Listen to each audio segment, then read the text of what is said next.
It's Friday, so it's our news roundtable. James Altucher is here, and finally, Andrew Warner of Mixergy is here. His fans are going to be super stoked. We've got a lot to talk about. Tyler's here. Kirin's going to read the news for Lon, who is busy, and it's going to be awesome.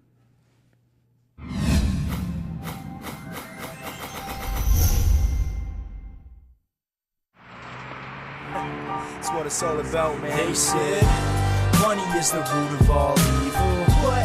Funny how it feeds my people. Yeah. We ain't gonna live like equals until we get the money, spend the money, and defeat you. Yeah. Money is the root of all evil. What? Funny how it feeds my people. Yeah. We ain't gonna live like equals until we get the money, spend the money, and defeat you. Introducing the newest members of the This Week in Startups producer program.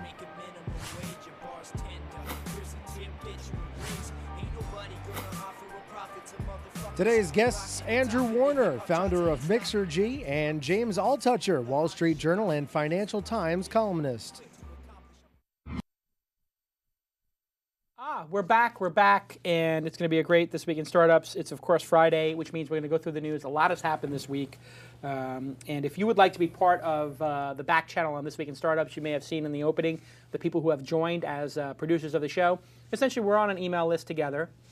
It's a Google group. Nothing fancy, no fancy dancy here. And we just all talk about the show. We talk about how to make it better. What's so funny? Fancy dancy? Yeah, no, it's a party. It is like a party. It's a party on an email list, and everybody hangs out and discusses stuff. So, for example, we're doing a patent episode. It's like 10 minutes to midnight on New Year's Eve, you know, like it's basically like at the end of the world. It's Right. like Strange Days. Catherine Bigelow's true finest moment. I mean, The Hurt Locker was good, but I'm a Strange Days kind of fella.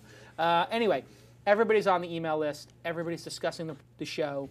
A whole like email thread about patents and et cetera has now grown into a show. I've got a patent attorney, by the way. You do? Okay, good. What are you patenting? I did a patent for that thing it launched at launch. Oh, you did, right? Yes, yeah. and sell the patent. I love it. Tyler's now a patent troll as well. Yeah. On the program, Andrew Warner and James Altucher. Gentlemen, how are we doing? Good, good. Now, Jason, was that you rapping before the show started? Absolutely, absolutely. I break it Very down. good. I always drop some beats before I get on the show. Andrew, are you there? Yeah, I'm right here. Barely. I'm now on new Skype 5, and man, is this thing awful. I hope you guys can hear me. Can you? We hear you perfectly, and I'm telling you, this is why you're a great interviewer. You have that interviewer stare where you can just look through a person's soul. I mean, look at that stare. I mean, Andrew, how do you do that? I'm still refining my interviewer technique to the point at which I can Did you notice how I got a jacket on? This is from you. I remember the first time I came on This Week in Startups, you said, Andrew, you need a jacket and tie. I said, this is the internet? This is kind of weird, but you elevate the medium this way. I'm elevating the medium right along with you with my jacket. Absolutely. The jacket is... I feel underdressed now. I'm not wearing a jacket. I didn't comb my hair or anything. What should I do here? James, we don't have the time for you to comb your hair. That could take forever. Anyway, everybody join the producers program, and if you are not already a client of MailChimp, please go over to MailChimp.com and sign up right now. Even if you've only got a couple of hundred subscribers, it's going to be free for under 2,000 and to send 2,000 emails per month. It is the most beautiful product ever designed for the web. Well, maybe not the most, who knows? But it's in the top 10, certainly. This product is so well designed that even if you're just starting a company, go look at how they run their business. It is a wonderful product where they keep releasing more and more features, and we use it for the launch newsletter and for the Jason Nation newsletter. There's no contract and no trial. The free plan is always free, which means they're confident in their business. They don't need a contract. You just use it. Actually, Kirin, you send the emails. Yeah, no, it's great. You learned it? I learned it really easily. Yep. It works beautifully, and they are very responsive if there's ever any issue. It's amazing. And compared to what we had to do in the Silicon Alley Reporter days to send out the Silicon Alley Daily, which was like going out to QMail servers, and Brian Alvey from CrowdFusion would have to go. I think I blocked it all out. Yeah, but it would take hours, right? I mean, it was like, you imagine and we were sending 40,000, whatever, 20, 30, 40,000 emails back then. We're sending that many now, and now it's smooth and easy with all the open rates, and it's so easy to use. Thank you, MailChimp, for making our lives easy, and thank you for supporting independent media like This Week in Startups. And this is a critical factor, folks. I mean, I'm going to try to keep the promotional messages short during the program, but we could not do this without the support of the sponsors. Therefore, it is your Geary, it is your humble honor It is your duty to go use their products. Please go try it. And remember, I will only give an ad like this to people whose product I love. And so we have a list of approved products. We add some to the list, and then Mo 3000 can go sell it. I have good news for you, Carbonite. Jason is now using Carbonite, not Mozy. You are now on the approved list. And then what happens? Carbonite is going to be an advertiser. But it works because this is the virtuous cycle of picking great partners, and MailChimp is one of those great partners. Don't they have like a slogan or a... You just wanted to see that, didn't you? In HD. In HD. All right, let's do it. What's the first story? Our first story, Facebook's facial recognition software sparks EU probe. You knew this was going to happen at some point, right? Guilty! Boom, guilty. This is so unbelievable that they even launched this product. Go ahead. Yeah, the new feature recognizes faces in photos, enabling users to connect a face in a photo with an actual friend on Facebook.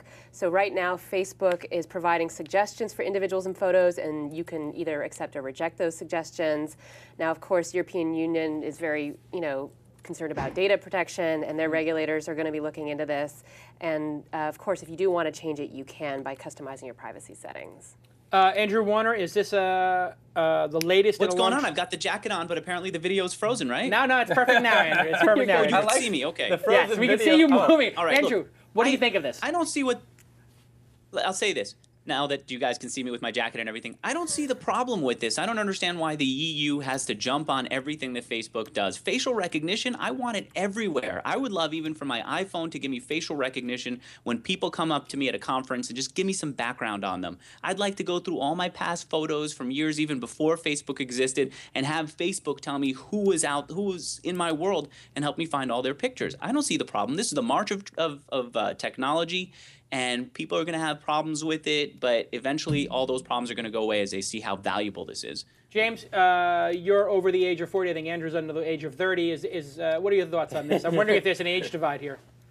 Well, it's interesting. I think there's no problem right now, but the problem that people have is sort of like this science fiction future where somebody drives by who's not my Facebook friend, takes my picture, runs it into Facebook, and then Facebook says, oh yeah, that's James Altucher, do you want to tag him? And then suddenly my privacy has been invaded by someone who's not my friend. Now that's not what's in the mix at all. That's not in the product, that's not being offered, but that's what people are scared of the science fiction future that this implies. Right now, I think there's no problem. In the future, that's the potential, again, science fiction privacy issue. I personally have no problem with that, but that's the actual issue. Well, Andrew, you remember when we were at the Spearmint Rhino Gentlemen's Club in Vegas? Not this CES, that was a lot of fun, but 2 Vegases ago when you and I were there in the champagne room and you were taking a bunch of photos. I mean, would you want those photos to be auto-tagged by your mom or by your cousins? And again, that's not the Facebook product, but that's the future. No, wait a second, it is. If we're friends and we took photos of each other, wouldn't it come up? If we go to Spearmint Rhino, someone is going to take a picture and put it online, and we don't need any special software to let my mom or anyone else know that it exists. I think the answer for this is not to stop technology, because it's going to happen, and frankly, the technology we have today is going to make it happen, that people will know when I'm at Spearmint Rhino. The answer to this is compassion. So if you see someone who happened to be at the Spearmint Rhino, instead of jumping on top of them, we understand, hey, you know what? The guy wanted to, I don't know what's going on in his marriage, I don't know what's going on with his life. I'm not going to be judgmental, so that when it happens to me, when I'm caught doing something crazy, others may not be judgmental of me. The answer is not technology, not to stop technology, it's to be understanding, and the only way to be understanding is to have all of our photos Yeah, up hold there on a the second, internet. hold on a second. We got a breaking, go ahead, Tyler. There's a different issue at hand here. The technology isn't the argument. The argument is, should it be opt-in or forced on you? Absolutely, that is the issue, and this is being forced on people. Tyler, you have to opt out. That is the huge mistake, and Facebook does it over and over again on purpose. But the reason they do it is because they owe a lot of their success to the people tagging you in your photos. Yes. And they blew up on that. Yes. And when somebody gets such a huge success out of some trick, they're going to redo that trick every time. Facebook's big trick is to make everything default. Yeah. I don't think that's the issue, though. All you do is you tag someone, Jason Calcanis, and you get an option to tag all your other Jason Calcanis photos in your album. So yes or no, that doesn't seem to be the issue. The real issue is, where does this technology go in the future? and how do you hold it back? And as Andrew mentioned, you can't hold the technology back. I don't think the actual dynamics of it right now are an issue. Google held it back. Yeah, Google decided not to release it. He straight up said. Yeah, but Google doesn't know who people are anyway. Facebook does. This feels to me like Facebook did not need to release this. This is a huge mistake on Facebook's part on a strategy basis. They did not need to release this product. They certainly did not need to release it now. It's not going to provide that much more user activity. They are poking the tiger, and they're going to get bit. And it's a separate issue. It's like I agree with Andrew. Like I'm all for this. Like let's bring on the facial recognition revolution or whatever. You are? I am. Yeah. Really? Yeah. I'm very nervous about this, only because I think that stalking. I mean, maybe everything goes back to having a daughter. Now I have a daughter. I just think about this constantly. I'm like, what if somebody would start stalking my daughter when she's 15 years old or something? Like, it's pretty creepy. And if they hack into some one of your friends' Facebook accounts and then they have access to all this stuff, I think facial recognition. What's going to happen is the EU is going to pass a law. Facial recognition will not be allowed on the internet. It will only be allowed on desktop software. That's my prediction. So you're not worried about how Facebook does it now. You're worried about the science fiction future when anything goes with facial recognition. Facebook but the has actual already dynamics had, now, there's no issue. Facebook has already had developers logging into other people's accounts. Zuckerberg broke into other people's accounts at Harvard. I mean, it's not the most trustworthy company already for this kind of stuff. And Google had somebody, didn't Google have an engineer who was like stalking people as well? I mean, all these companies have a certain number of creepy engineers who are breaking into people's email accounts or breaking into their Facebook accounts, let alone hacking. I mean, you're always going to have the human factor. Remember, there was that person at the State Department who looked up all these people's passports. Yeah, famous people. I mean, shouldn't be doing that. Right. The bigger danger with hacking is email, that somebody gets it. As soon as someone gets into your email, they have the rest of your life in their possessions. It's not so much Facebook facial recognition, but you get into my email, you know my bank account number, you know my passwords, and you can generate passwords for accounts that you can't get passwords to from my inbox. And now more and more programs are being built on top of Gmail, which means I need to give them my account information in order to get access. I think that's a bigger reason. That's a bigger concern. But the fact that Facebook is auto-matching pictures and telling me who they are, I don't think that's that big a danger. And as far as your daughter, I don't know the answer to it, but I've got a feeling that when she gets old enough, I mean, we're talking about, what, 13 years now? Yeah. The technology will keep, the safeguards will come into place and understanding will come into place by then. We've got to have it. Yeah, I don't, you know, I'm a technologist, obviously, and a lover of technology. I don't like this idea, like, that Andrew has of, like, the technology's coming, let's embrace it wildly. I think we actually are in a position now where the social graph is built out and the cost of technology being deployed wrong could be people being murdered or killed. I don't mean to be an alarmist either, but the costs are much greater now. If you look at, like, Sony's network going down and, you know, basically destroying a whole economy. If you look at the Spring Revolution, Jasmine Revolution, like technology is much more powerful today than it was 10 years ago or 20 years ago. Saying everybody should have a CD-ROM drive is not the same as saying everybody. This is precisely why Google didn't let it out. Right, Google is thinking about these things. I think Zuckerberg likes to poke the tiger. Specifically because of the Middle East stuff and facial recognition in the Middle East. You know, if only we had somebody here from the Middle East who could comment. Mashoor Al Dubayan, you're here. You are a super fan from where? Saudi Arabia. And you just happen to be in town for E3? You Yeah. run a podcast in Saudi Arabia about video games? Yeah. You're the Saudi gamer. Yeah, exactly. So we have unveiled the Saudi gamer. Literally. Well, okay. Do you have a Facebook account in Saudi Arabia? Yeah, Is I that do. allowed? Of course, yeah. So are there issues with having Facebook pages? Can a woman have a Facebook page in Saudi Arabia? Yeah, of course. Of course. But if she can show her face. But they can't drive? Not all of them. Actually, only a small percentage will show their faces on social networks. So I think this will make a huge problem in the Middle East. On Facebook, a lot of the girls are having their face covered? I think this issue is only limited in Saudi Arabia because most they're not going to have a facial recognition Burqa problem. or no burqas? Yeah, we have a lot of burqas. So, but in other countries, can you set a burqa status? Is that a Facebook option? No. So what do you think about this facial recognition in Saudi Arabia? I think a lot of people won't like it there because they wear, the women especially because they wear burqas, and they wouldn't appreciate it if other women start auto tagging them in their pictures because they assume it's private. Right. A lot of people don't know that if you get tagged in a picture, other people friends see it. will see it. So next story. Next story, you're going to like this one, Jason. U.S. government reacts to Bitcoin. Wow, there you go. You knew it wouldn't take long. Our Bitcoin show was exactly a month ago, and Is now it exactly 30 days later? Exactly 30 days later, U.S. Senators Charles Schumer, Democrat from New York, and Joe Manchin, Democrat from West Virginia, are pressing officials to take action against Bitcoin, the open source digital currency. If you haven't seen the episode, go back and check it out. And I think what people are saying is that the Gawker piece is kind of what got this going. That was a piece that claimed Bitcoin is being used on underground black markets to purchase legal drugs. Right.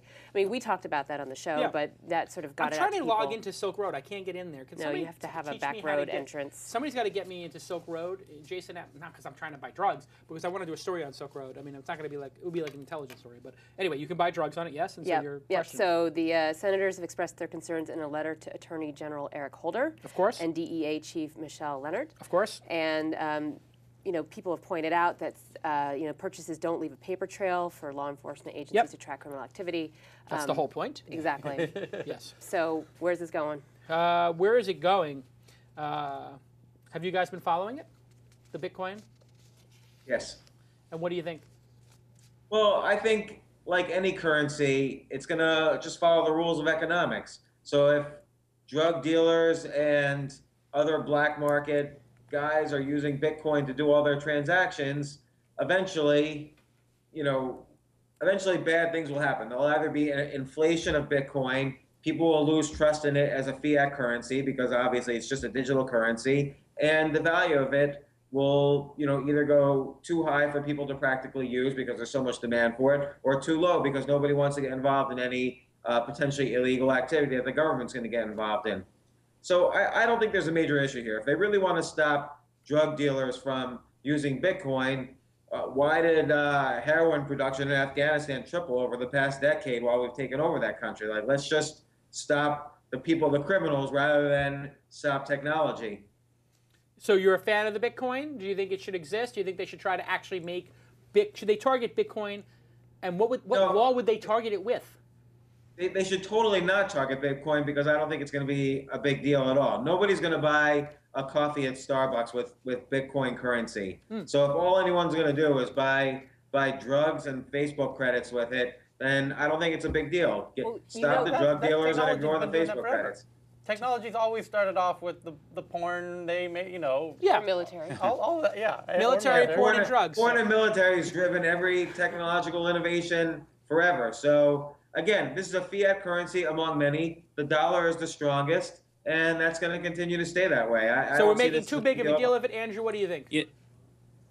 Jason, you and I are both from New York. You remember how Howard Stern would always grab attention by making a big statement about whatever happened to be in the news and getting people all riled up? Yeah. Schumer's from the same place. He's very good at seeing that this is something that we're all talking about online. It's kind of cutting edge. It seems a little dangerous. He's going to jump in there, tell everyone that he's going to protect us to get headlines. It's a smart move. But come on, it's not that dangerous. If he said that it's what is it? It's untraceable. I've got here. This is untraceable. U.S. prints untraceable money all the time. If I want to buy drugs with that, you can't trace it and figure that I'm the one who paid for it. Good point. Good point. Let's go to the next story. Okay, so we know Steve Jobs made an unusual appearance to unveil the iCloud this week. Oh, they're going to say the spaceship. Yeah. Well, that's coming up. That's coming up. Okay. First, we're going to talk iCloud first. So as we know, this is a free service that will store your content, push it to devices, and integrate with other apps. It'll be a default on the new iOS 5 devices, and it'll come with 5 gigs of free storage. And of course, if you don't have a Mac or PC, will allow you, if you don't have a Mac or PC, to sync your device. That's the thing, is it's not really free. It's free for 5 gigabytes. Right, everybody's got more than 5 and everyone's gigs. got more than 5, so it's a gateway drug. Guys, thoughts on iCloud? Is this a massive game changer? Is this Dropbox for everybody? This is dangerous. I'm not so much afraid of Facebook, but I'm afraid of what Apple's doing because I love them as they're putting me in this jail. Every time you and I are going to add data to our cloud in Apple, we're locking it in the Apple ecosystem. Is their web app going to be nearly as good as the app that they're going to have on the iPhone or on or on the Mac? Absolutely not. And so, if there's ever a better device, we're locked into the Apple ecosystem, and that's troubling to me. And I'm troubled as a person who loves his iPhone, who loves his Mac. I'm talking to you on it right now, and I can't resist it, and they're going to suck all my data in and lock me in. Now it's like a jail with ice cream, though, right? I think that's it's insight. what? It's like a prison with ice cream.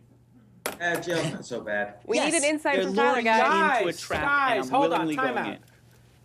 It's an insight from Tyler. Insight from Tyler. Wow, we have just totally gone downhill in the production of this show. How are we even still here? I'm shocked. Okay, it's like ice cream and prison ice cream. Yes. And what you mean by prison ice cream is If you- it's still delicious, No, yeah. even behind bars. Yes. No. The idea. Despite the bars, it's still. No, we know we're in the prison, but at least he's kicking in some ice cream. Got it. Okay. Makes it worth staying in prison to have a little not ice so cream. bad. James, are you gonna it's a white consume? Are you gonna collar. have the Haagen-Dazs in Leavenworth? Haagen-Dazs in Leavenworth? Yes or no? Let me tell you, I had like an orgasm when I heard this news. This is like the best thing. Seriously, this is the best thing that could possibly have happened to my life. I get like a new Apple device. I can't figure it out anymore. There's so many All right, different. that's it. We're done.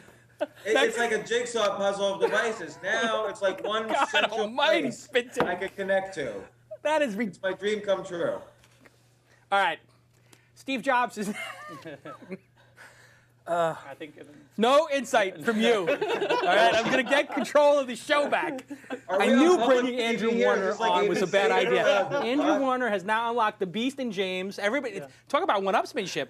Okay, hold on a second. So you are absolutely in love with this concept, and you don't mind being locked in the ecosystem because it's awesome. I'm already locked into the ecosystem. Every TV show, every song, every device, they're all locked in. The only problem is I can't figure out the syncing of all these different devices. Now they're telling me I can. I've been waiting for this for 7 years. Now it's here. Wow.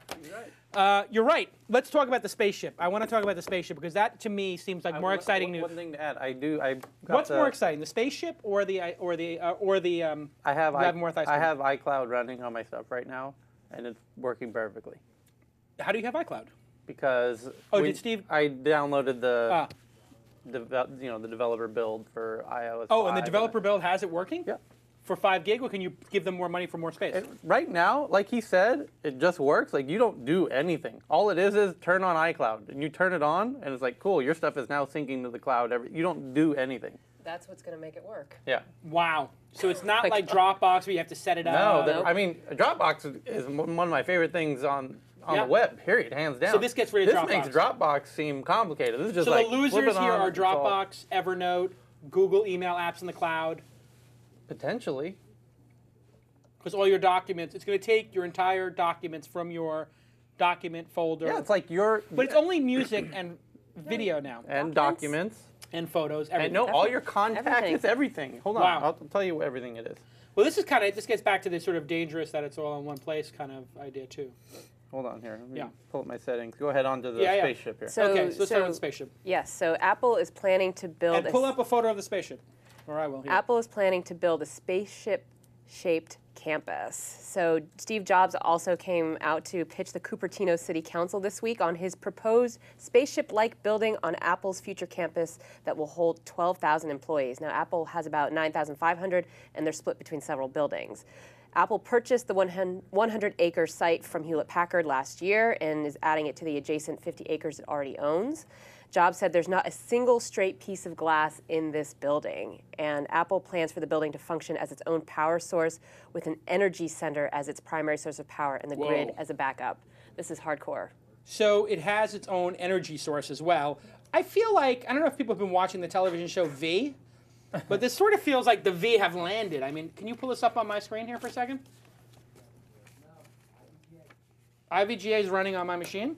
Close it real, please. Okay, we'll do that. So while you're doing that. James, what do you think of the new campus? I mean, if you had an orgasm over the cloud, does that mean you're moving to the sex cult in San Jose? What I really wonder is, who is Steve Jobs? Like, why is that guy? I mean, it's amazing to me that he's even still alive, and yet he's still pushing and pushing and pushing, and everything he touches. Like, now we're going to have this amazing campus where he announces not a single piece of glass is straight. Like, it's all this amazing creativity and innovation. He's an artist till the dying day. It's just an amazing thing to me just watching the guy in action. I don't know what the campus is for or like, but it's just incredible what he's doing. I watched the whole city council thing. It was pretty awesome. He goes in and he acts like, you know, just a citizen of Cupertino, and I want to build a I want to, you know, get a permit. Get a permit because I'm going to have horses on my ranch. Right. I'm going to build a little shed out back. I'm building a shed.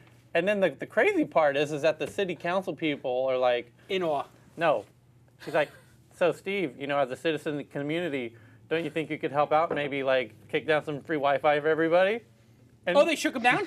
She's trying to shake him down. And he's saying, I'm going to build the coolest building on earth in your ragtag town of Cupertino. Right. That every city in the world would beg me to come build this thing. And you're asking... And he's coming like all polite and nice, like, you know, we think it'd be kind of fun if we just built this thing. It'd be so great if he lost it at one point, and if he lost it. It'd be so great if he was just like, listen,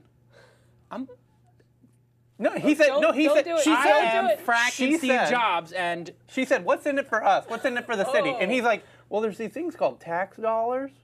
He says that? Yeah, he's like, "Well, you know, I feel like we kind of help out the city of Cupertino a little bit on the tax front." Yeah, like you think? You think? I mean, does everybody in Cupertino just get like free Apple product essentially because the taxes are so much lower? James, what did you? I'm sorry, Andrew. What do you think of the building? I thought it was kind of interesting that that council member was trying to grub some free Wi-Fi out of him. But so low rent. But I think this is wonderful. Every time I hear an American cry about how the manufacturing base is going away, how we're not producing anything in this country, I think about how Apple is growing and about how things that you make with your mind are being more and more produced in the U.S. and things that you make with your hands are okay to ship to other countries. Let them make it with their hands right now and then eventually rise up to a point where they can create the next iPhone for me or the next better cloud. And when they do that, then they have 100% of the jobs? Sorry? And when they do that successfully, when the Chinese do that successfully, they have 100% of the jobs. I'm okay if they have 100% of the manufacturing jobs and we buy fewer things. I'm okay with that. Absolutely. Do you want to make stuff in a factory today? Did you see the pictures of Foxconn? Even the great ones, the ones that are designed to show that nothing bad is going on, don't look like a place that Americans are dying to work. No. I'm okay with it going to other countries, and I'm okay with us building the next iPod and letting other countries manufacture it. Jason, you were saying not too long ago. What do you think, Jason? Steve Jobs should build iPads in the U.S. Yeah, I think Steve Jobs should build. I think that the bottom 10% of American society, 15%, are going to want those manufacturing jobs. They'd actually take them if they could get a decent salary. Yep. So I think it's easy for us on the top of the stack, maybe in the information jobs or the creative jobs, to say we don't want those jobs. But if the country remains at 10% unemployment forever, that's really not good for our society. And if it goes to 15 or 20%, there'll be riots in the streets. Statistically, that happens when you get 20%. I'm not in favor of 10% unemployment or I'm not in favor of unemployment. I'm saying the solution isn't to find a way to bring back more of the manufacturing jobs here and have Foxconn build a factory in the U.S. The solution is to say, how do we get more companies to innovate and to hire the way that Apple has and to bring new things to life? And I don't want more stuff in the world. James. What do you think, James? Yeah, James. I mean, we hear about outsourcing and the bottom 20% of American workers. Are they ever going to get an information job, or is there always going to be some subsection of our economy that should be factory-based or physical labor, whatever it is? And is that a bad thing? What's the future?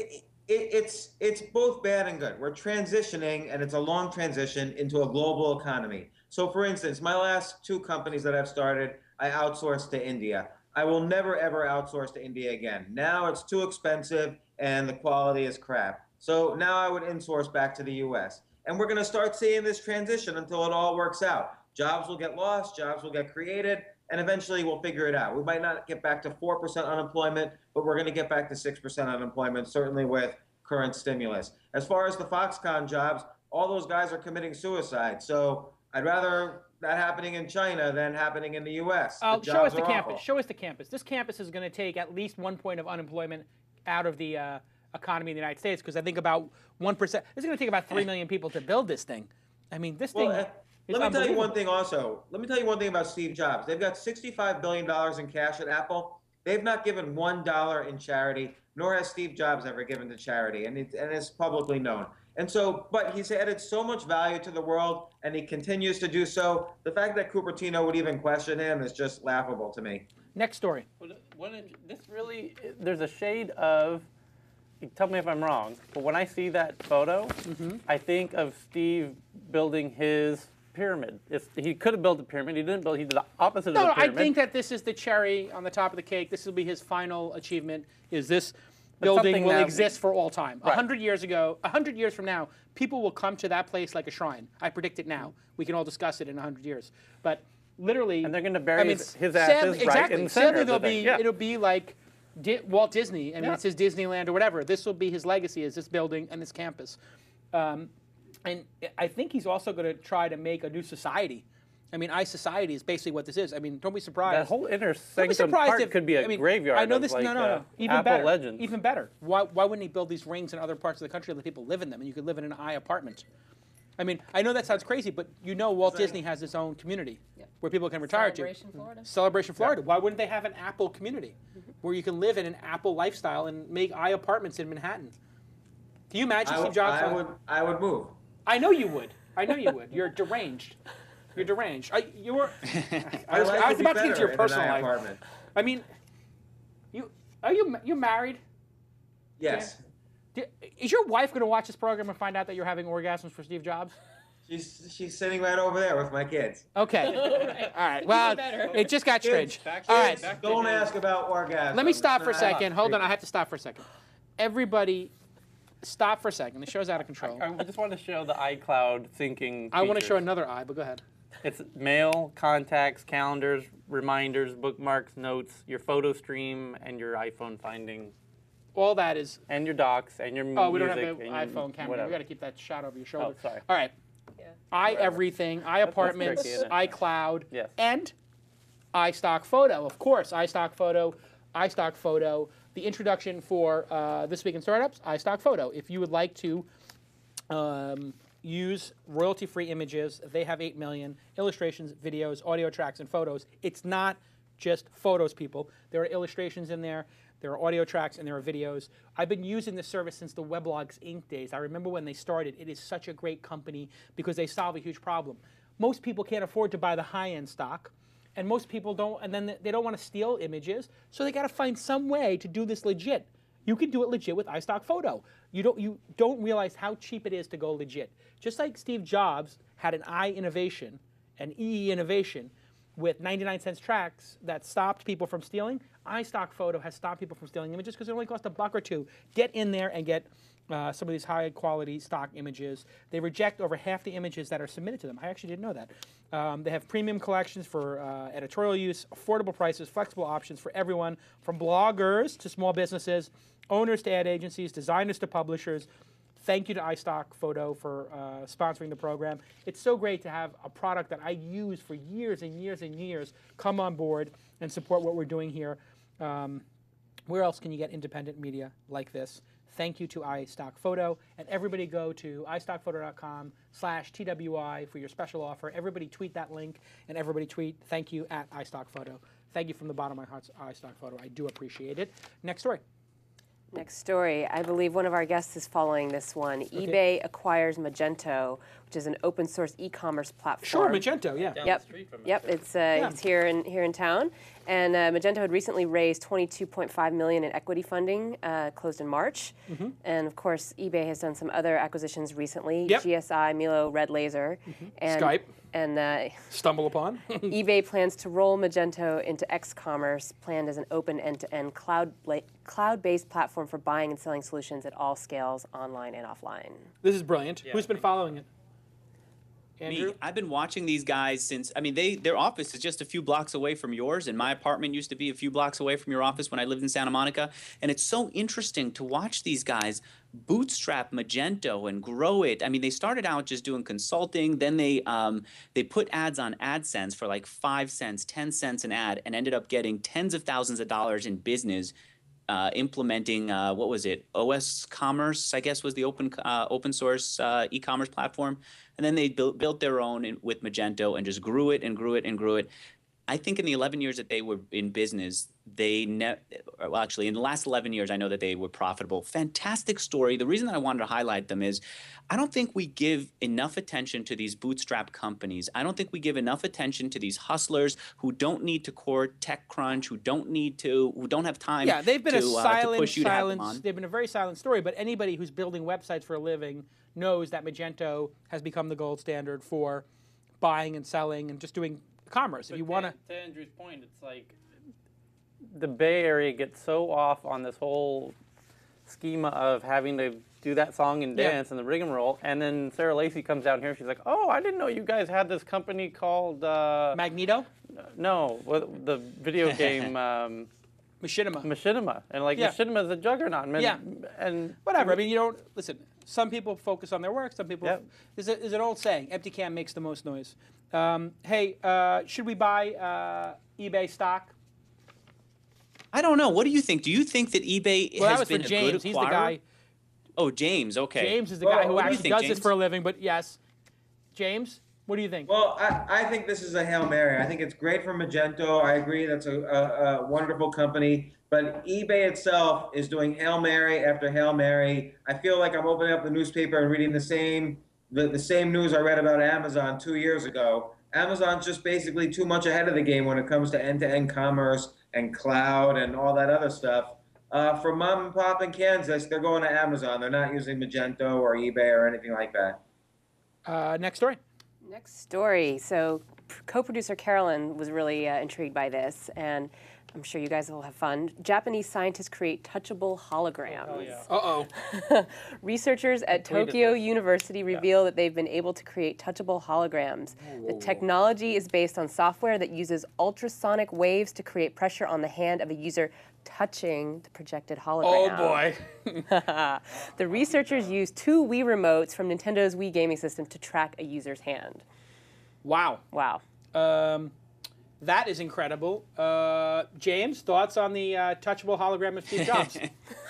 Well, I just want to say that it's just my kids are never going to talk to me again, just because now their gaming situation is going to be 1,000 times better. Like they're going to be just stuck in virtual reality forever. Like just things are just going to keep getting better and better for games and VR and so on. And I guess this is a video right now that I'm showing here of the touchable hologram. If you pull my screen up, there it is. I guess video doesn't work so good on this, but he's moving the hologram around based upon his hand, and I guess, like you said, they're using some type of waves. Yep, ultrasonic waves. Ultrasonic waves, so you feel the pressure. Yeah, wow. I guess this would be really interesting if you were... I mean, they're basically making the holodeck, right?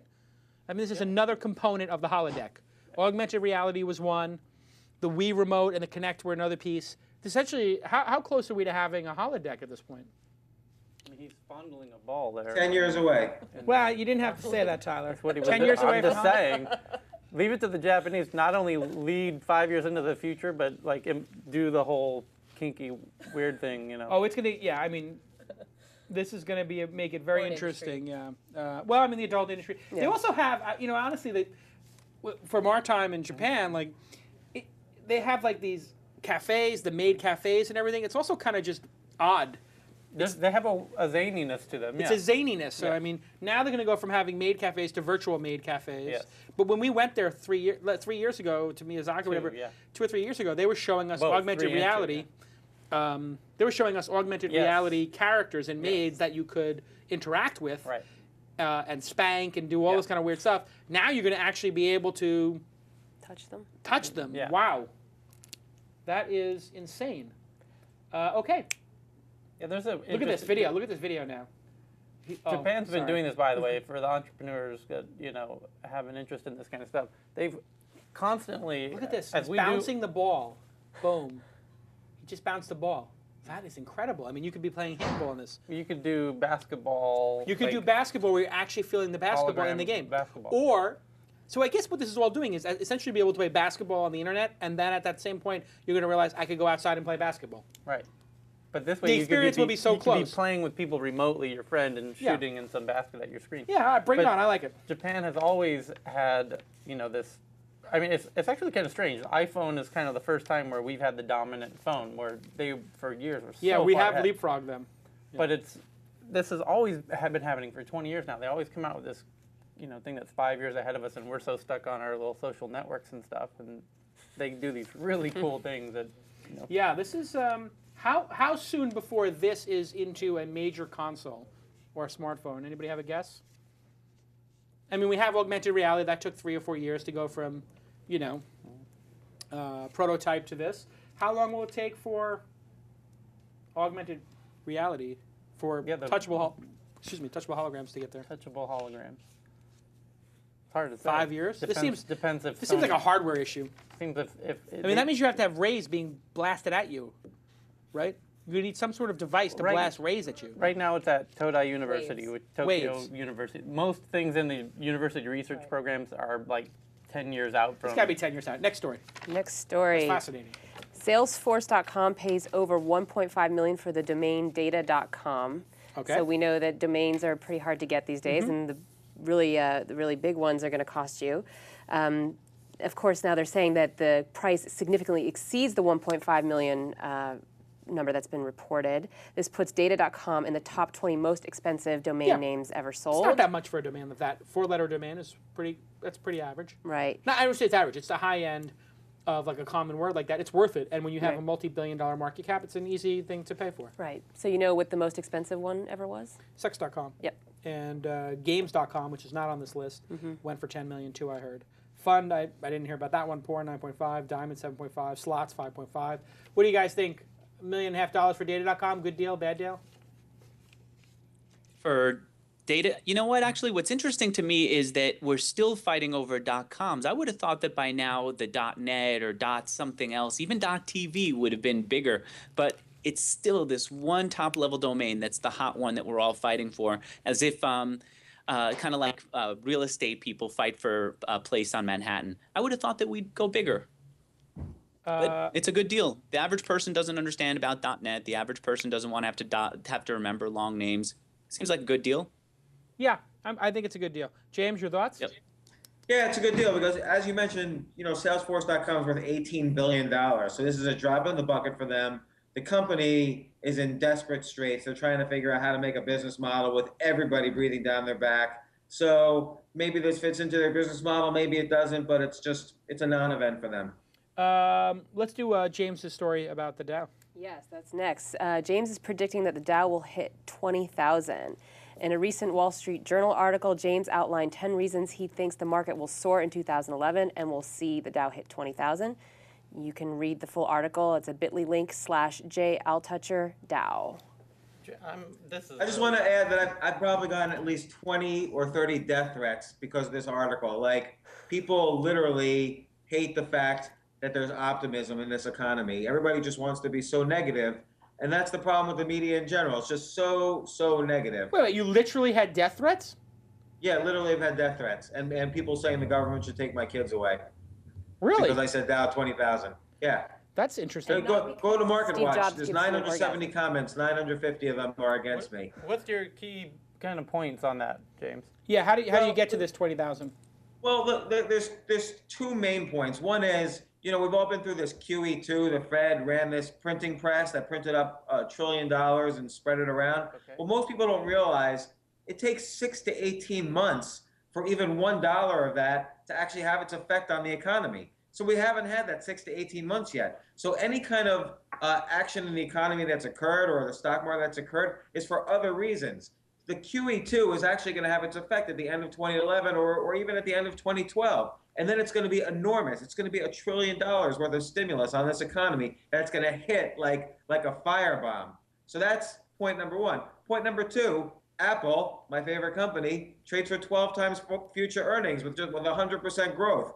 Intel's at 8 times future earnings. These are ridiculously cheap. How much cheaper can they get? They're all going to triple. So that's going to get us to Dow 20K. And I have 8 other reasons, but those are my main 2. But as you say this, the market is again collapsing today, down 172 points. It's below 12,000, and it was as high as 12,800. We're down 1,000 points, aren't we? Yeah, let me tell you something that happened 2 months ago. One of the world's largest earthquakes ever happened in Japan. So Japan's manufacturing output dropped by almost 20%, which cost jobs and economic relief over here. Well, what's going to happen 2 months from now? $300 billion is going to get spent in Japan to fix things up. They're going to be buying Caterpillar tractors here. So 2 months from now, we're going to see the exact opposite of the soft economic data we saw these past 2 or 3 weeks. So I'm not worried about that at all. I don't think short term. In the long term, we've got $1 trillion hitting this economy. What does this mean for startup companies and all these tech IPOs coming? Are you long the tech IPOs? Are you long the Groupons and the Teslas and the Boingo Wireless and the Kayaks, et cetera, and the LinkedIns? You know, I think those are on a case-by-case basis, but I'm definitely long the startup community. You have to start. Basically, you have to quit your job right now and start a company. That's what you have to do. Right. It sounds a little bit like to Andrew's point of, taking a point in calling out 20,000 on the Dow. You're definitely trying to wave a flag and get some attention. I mean, you're talking about almost a 50. You're talking about not at all. Like you could draw the numbers very easily. Intel's trading at 8 times earnings for the first time in their history. They should be trading at 20 times earnings. Apple's trading at 12 times future earnings. Microsoft's trading at 10 times future earnings. It's not unreasonable to say these things deserve to be 100% higher, and that brings the market as a whole 50% higher, which gets us to Dow 20K.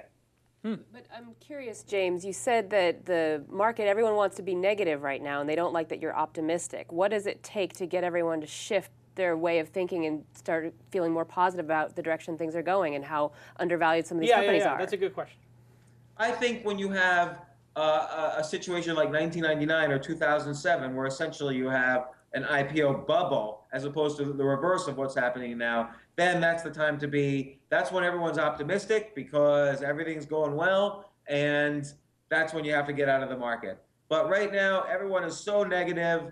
It would be a mistake if you look at the comments to my article and you put yourself in the same category of those people. That would be a huge, enormous mistake, because you can see the level of kind of intelligence and thought that those people have that are commenting on my articles. Interesting. Andrew, any thoughts on the Dow 20,000?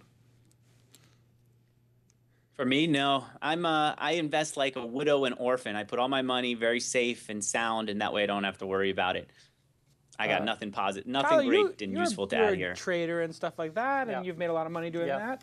What are your thoughts on this? I mean, are you bullish on Wall Street right now? I mean, everybody's down on it. I kind of like the logic. Claiming 20, anybody, not just saying 20,000 or taking that stance is pretty wild. It's pretty out there. Right. It's aggressive, no doubt. It is very aggressive. It has a little bit of a grandstanding sort of vibe to it. And it's not much different than saying the Dow's going to go down to 6,000. Right. So, which it did, almost. Yes, it very much just about did, yeah. Yeah. So, I think you can make equal arguments for both, actually. At this point, you think you could argue for a Dow 6,000? Yeah. No way can you argue for Dow 6,000. Huh? You can't logically argue for Dow 6,000. You'd be trading Apple at 4 times their future earnings, right? If you did that, James? Or Intel at 4 times future earnings. Who knows? I mean, it's insane. Exxon at 2 times earnings.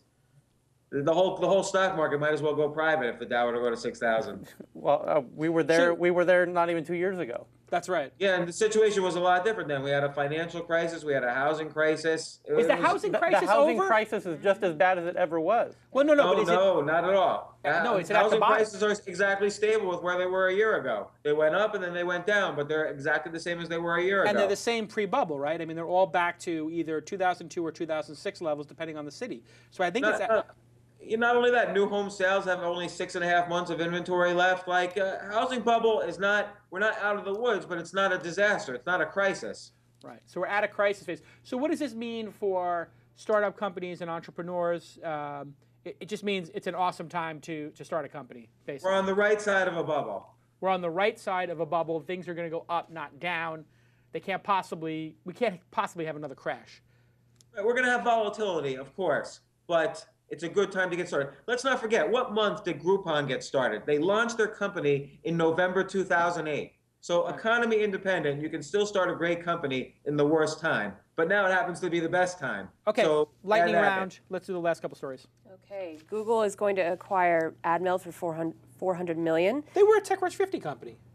AdMeld? AdMeld. Oh, AdMeld. They were at TechCrunch 50, yeah. an ad optimization platform that works on behalf of publishers to try to get the best prices for their inventory. Regulators may take issue with the fact that AdMeld is in a sector that Google already dominates, the display ad sales. And while Google's DoubleClick for Publishers platform already serves ad for publishers, the acquisition would give Google even more ways to do business. Interesting. Yeah, Google doesn't seem to have a fear of the regulators all that much. And when it comes to acquisitions, they just keep buying stuff. James, what do you think? Well, I think it's more than just DoubleClick. It's Invite Media also. Like, Google is getting this end-to-end. There's this whole arbitrage space in the middle that Google's trying to capture on the ad space. And I think that's what we have to be a little careful of. Then again, Facebook's been dominating on Facebook ads just out of nowhere. Interesting. Andrew? I think it's interesting to compare them to Apple. Apple does well when they sell you new software and hardware. Google does well when they get you to use free services online and they make money off of advertising.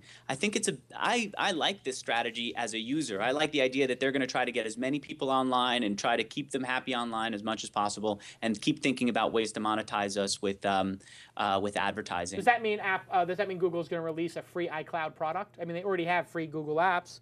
They're halfway there. Why not do it for, they have Picasso, they just don't have like a sort of one-touch solution. Should Google just give out free hardware at this point? And you know what? I think they already have it. I use it all the time. I use it now with CyberDuck to upload files. And what's great about them is if I decide to leave my Apple, my Mac, and go to a PC or go to a Linux box or go to something brand new, I can still access all my information, and Google's happy to have me access it from whatever device I want. They're not about locking me in. What was that? About What did you giving say, me choices. CyberDuck? They're not about just a few people who can afford it. They're about reaching and going bigger and bigger. I love it. What did you say you used to connect to Google? CyberDuck? CyberDuck, yeah. I mean, there are lots of little programs like Transmit lets me connect. Oh, actually, Transmit does it, but CyberDuck, yeah, you can use it almost like a hard drive on your computer and access all of the files that you have in the cloud. Yeah, wow, on Google's Drive. On a Google storage array, I guess. You can buy storage at Google. It's kind of like Dropbox. I mean, I use Goodreader for it. I use CyberDuck. You can drop files into it. You can get them out wherever you want. Google had storage. I thought Google. Yeah, most people don't realize it. It's just it's not a feature that they're promoting, but you can pretty much mount it as a hard drive or access it from other Google devices. Docs account, I guess. Yeah, exactly. That's interesting, but they don't want to have a G drive because they canceled that because it was all going to be in the I know, they cloud. pretty much have it. But they have it if you go through this back end. That's fascinating. I have it here on my screen here, CyberDuck, which is basically just like letting you mount all the public drives out there. What about free hardware? Is Google ever going to do I mean, they're doing a free operating system, but why wouldn't Google just give away a free MacBook or, like a free netbook or a free phone? They did, essentially. I got one. Well, they gave it to developers, but I'm saying, why would they give a $100 Chromebook? Not developers. I'm not a developer. They gave me a free Chromebook. You signed up through the developer channel, though. No, wasn't developer. How did we get a free one? Yeah. I thought that it's intended for developers, Tyler. No. He's an influencer. He's an influencer. All right, you got it as an influencer. But what are the chances saying, of that, they gave me a free James? They're notebook. sitting on a ton of. Would this be a great moat strategy to just give away a free phone eventually? I don't know. I mean, Google's dealing with over 400 handset manufacturers around the world. So if you start giving away a free phone, you're going to mess up your relationships with your handset manufacturers. They're already beating, in terms of the sheer number of handsets, they're already beating the iPhone in the smartphone space. So I don't think Google needs to get free anything. Yeah, they don't need to. But what about what if they passed along advertising splits as part of it to further subsidize it? What if they said to the handset manufacturers, we'll give you 10% of any ads clicked on this phone? The handset manufacturers are not smart enough to do that. So they'll never do that. What if they gave the money up front? What if they said, for every real user who you get to use this Android operating system, we'll give you money up front, and they now have an incentive. Pay them to use the operating system, yeah. I bet you they're already doing that to an extent. I mean, their relationships with different handset manufacturers are different all over the place. So I bet you to some extent they're already doing that. Jason, I'm already there. Free with a subscription, though. And that's just a financial play. Sure. What I'm saying is... bundled into the OS, cut them into the ad revenue. It would be like... it'll happen. Handset manufacturers don't know how to do that, though. It's beyond them. They can't do it.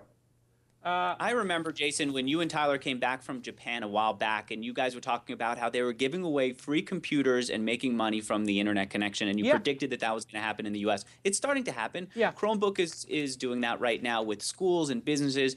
I don't think that it's that big a stretch to imagine that they're going to make it available to average consumers. I'm not predicting it. I'm just saying it seems pretty likely. Next story. Next story. The Anthony Weinergate scandal.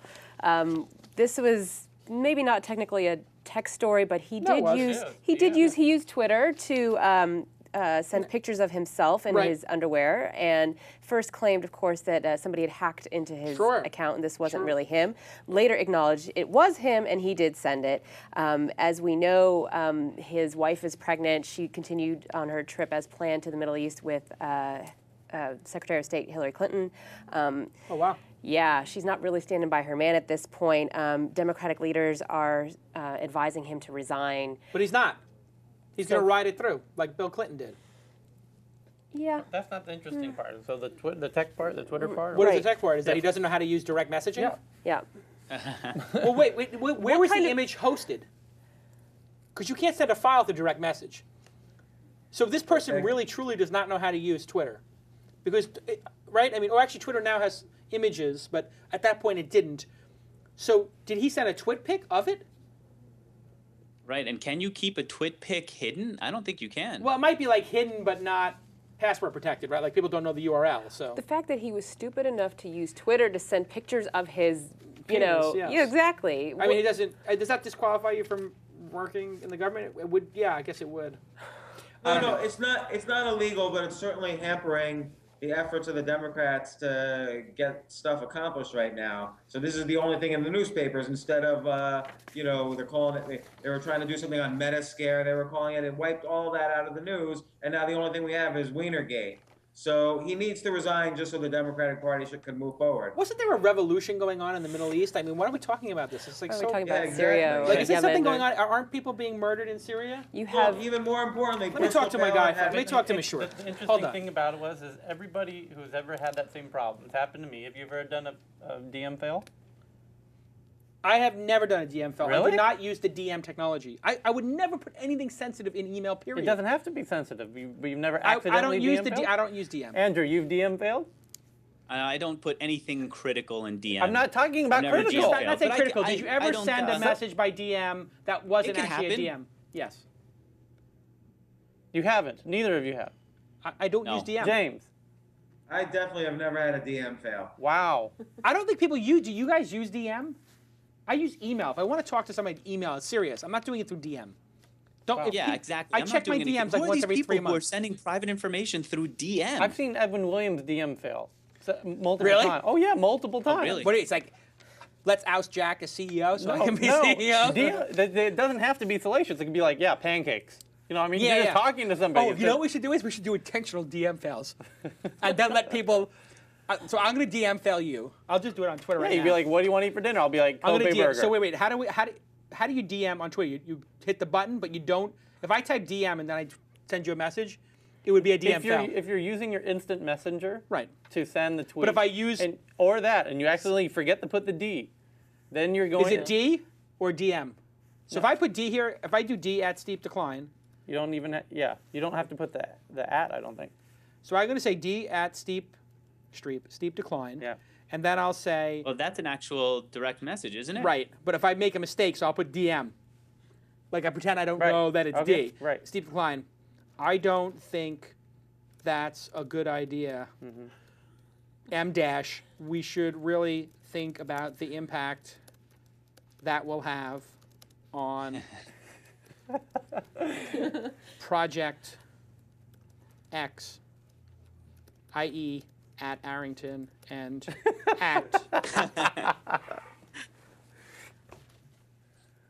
That's pretty funny, right? Yeah. Let's do that. Boom. And then if I delete the message, then people will. Right. So now I just delete the message, and everybody will have gotten it. Yes. Oh, that's so funny.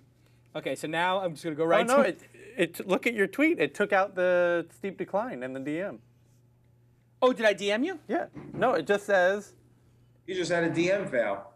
I just had a DM fail. Well, wait. Did you guys see that on my account or not? DM fails are cool. Wait, I think I actually DM'd properly. I think I actually DM'd It did you. do it properly. Okay, so then is it D is not the way to do it? No, D works as well. Oh. Jason, you should have at least tried. I don't it even know how to once. fail. That's how good I am. All right, let me try one more time to do a DM fail. Yeah, I did actually send it as a direct message. All right, let's try one more time to DM fail. What would be a way to DM fail? Should I put... You could do a .d, like that's an accident, or you can try just I'll put two adding. Ds. Two Ds. Two Ds, that's a good one. That's a good one. You, Two Ds. you could also reply to people instead of DM them, and that's a big DM fail. That's true. Okay, here we go. DDM. I'll do a lowercase d first, because it looks like that looks more like a D, like I did on my BlackBerry. Boom.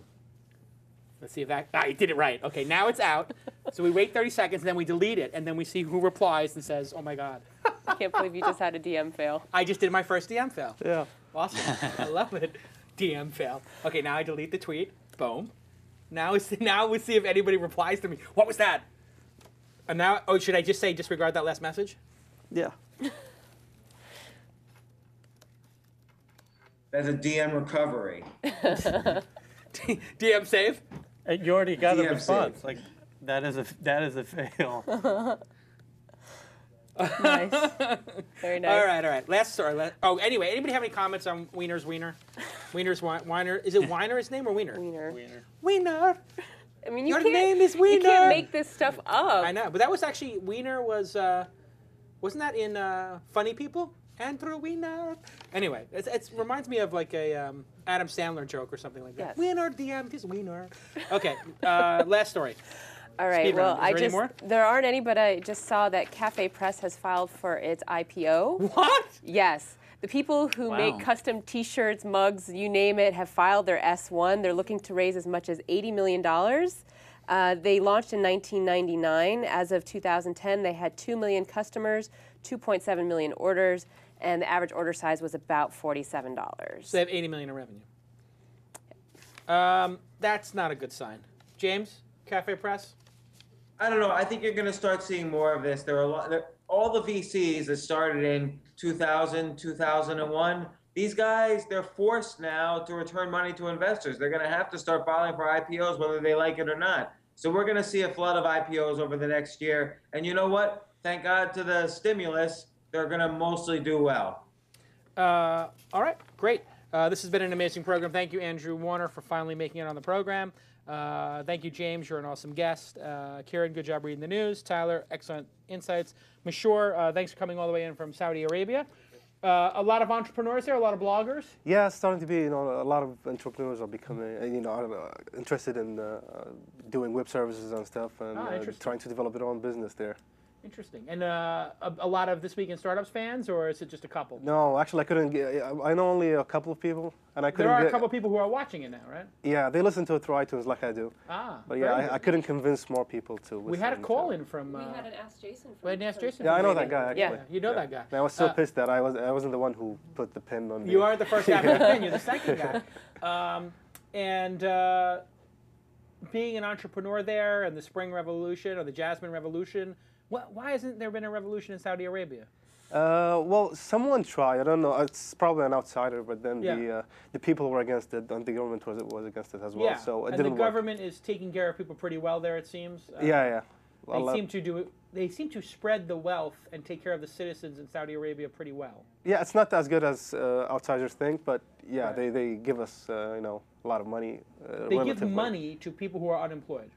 It's a new program now. They're going to give salaries to those who can't find a job. They'll try first to get them a job. If they can't, then they'll start giving them a salary for 1 year and then stop giving them. So basically, how much money did they give you? Money? How much money did they give you?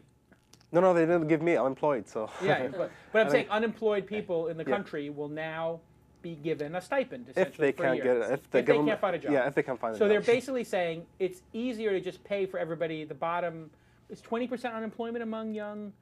Males? No, I think it's less. I think it's less there, yeah. Well, how would you know if they're going to be basically creating an unemployment system? But that's good. First, if you're unemployed, you have to apply for the program. Right. They'll try to find you a job based on your qualifications. Right. If they can't, they'll give you a salary just for 1 year. And is the reason why you think a lot of the revolutions occurred in the other countries is because you had an unemployment issue with young males? Not necessarily, because I think the people don't agree with their governments, the way they oppress them. But part of it was the unemployment factor, right? Yeah, it's just a small part, but that's not the whole part. They want, they want the law that works on everyone, not on just the poor people. But Saudi Arabia just seems to have balanced it. You would think that that would be a place, but it seems like is Saudi Arabia becoming progressive? Like, is it becoming more progressive in your lifetime? The government are doing the best. Currently, they're doing, they're kind of doing stuff for the religious, just to satisfy the religious people. But mostly, they're doing their best, and I think they're much better than other governments in the region. They seem to have found a way to balance. But you do have a group of people in the country who are very much against Facebook and very much against blogging and very much against, technology. Mostly religious people, some extremists. Some extremists. But the majority of people are okay with it. How was how do they feel about the assassination of Osama bin Laden there? Well, it's split. Some people don't like it because the Americans did it. Right. They don't really agree with the guy, but it's like we should have done it, not the Americans. Oh, really? Yeah. That's an interesting perspective. They felt that the people of Saudi Arabia should have whacked them. Yeah, they don't like it because they thought they killed a lot of people in Iraq and Afghanistan in order to kill bin Laden. Right. So they hate this because of American. And you think it's time for America to leave the Middle East and let the Jasmine Revolution take place without our interference? Of course, yeah. And I don't think really killing bin Laden matters because his ideas already spread throughout the region. His idea's over, it's correct. Yeah, so... He lived to see his own... No, I mean, he already spread his ideas, but... Right, but his ideas were not as good as the Jasmine Revolutions. No. The revolution... people wanted their freedom, didn't they? Yeah. And they got it. They got it now in Egypt. It's a high price, though. Yeah. In some of these countries, a high price. Yeah, exactly. Now are you allowed to talk like this about this? Should I not be asking you these kind of questions? No, I'm fine. Yeah. As long as I don't, criticize my government. You can't be super critical of the government. Yeah, right. exactly. You have to say it in a way that is constructive. I can't criticize anyone except for the people in the royal family. The royal family, you should have respect for them. Yeah, exactly. Because they provide so much for the people and just of the completely country. stay away from the king. Let him do his thing. That's interesting. I think that's a smart move, Mashoor. Yeah. I would do the same thing. We need to go. It's time to go. James, I got you something, by the way, from Saudi Arabia. You brought me something? Yeah. Oh, wow. A small souvenir. So, do I come Kirin, over? you can go get it. Okay. Oh, you're mic'd? Yeah. You have to take your mic off, and then you can just walk over. Yeah, sure. And we have executive producer Morgan is here. Come on in, executive producer Morgan, where we're wrapping up. So it's a small something. Oh, wow. Look at this. Wow. Are these worry beads? No, these are like religious accessories. Ah, wow. But usually people use it to either religiously or just to play with it. Ah, my grandfather, he's Greek, Orthodox, and he had a thing called worry beads. This reminds me of the worry beads he had. He would take the beads and go like this. Yeah, exactly. And you say a prayer each bead. Yeah, exactly. So they had this in Greece too. I just didn't know the name. So. Yeah. Well, thank you very much. It was very nice of you to come out. Sure. I appreciate it. I'm going to keep it here on the set, so every time you watch the show, it'll be here on my laptop. I'm an atheist, but I understand that this is good for OCD as well. Yeah, you have OCD in your country, yes? Yeah. Obsessive compulsive disorder exists in there? Okay, sit on that stool right there.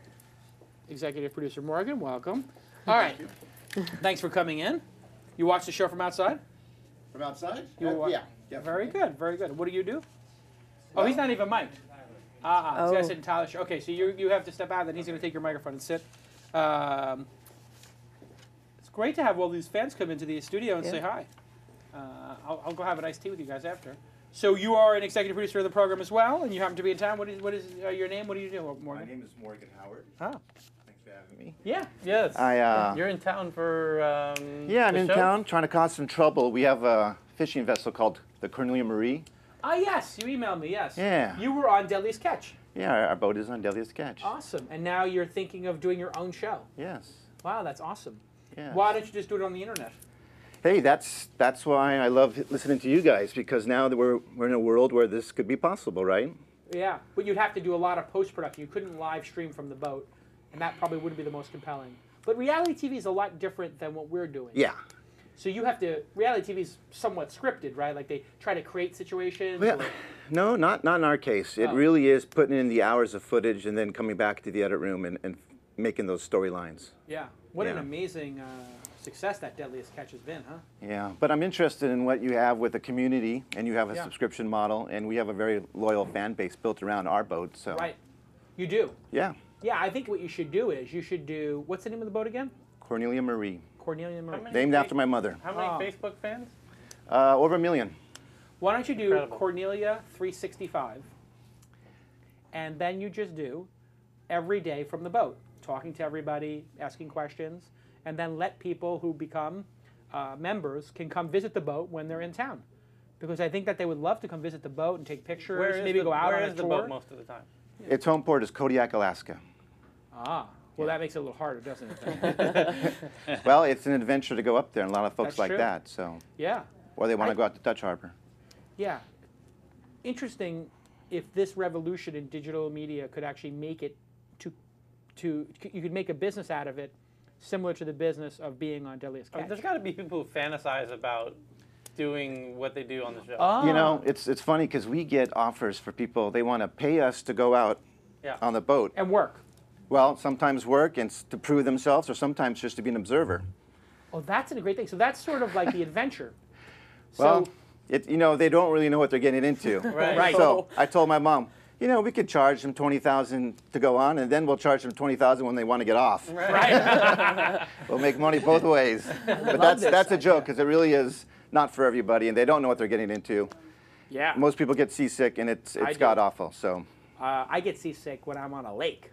Not my Oh, thing. you get seasick in the drive home. I'll from drive the home in the airport. cab. It's terrible. Incredible. You know, it's my kryptonite. No, that's not a joke. Motion sickness is my kryptonite. Every cab, you're like, whoa, slow down, slow down. Like, Stop hitting the what's brakes. hurry? I've almost gotten in like brawls with cab drivers Yeah. because they're just like driving on the sidewalk in some of these countries. We go to. Well, I wish you success with it, and I hope that you can figure out a way to do it digital. But it seems to me like, from what I understand, reality TV does not pay well. They don't pay the people on the shows anything. we haven't been treated very well by Discovery Channel. Really? Yeah. Oh, that's sad.